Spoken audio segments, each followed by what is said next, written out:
make sure that we don't return to an economy where our growth is based on inflated profits and maxed out credit cards, because that doesn't create a lot of jobs.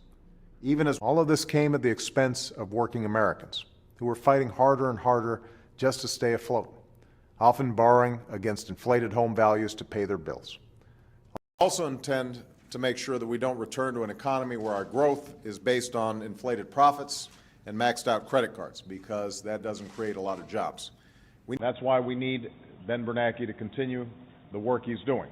And that's why I've said that we cannot go back to an economy based on over-leveraged banks, inflated profits, and maxed out credit cards. One of the challenges that we've got to address internationally is currency rates and how they match up to make sure that our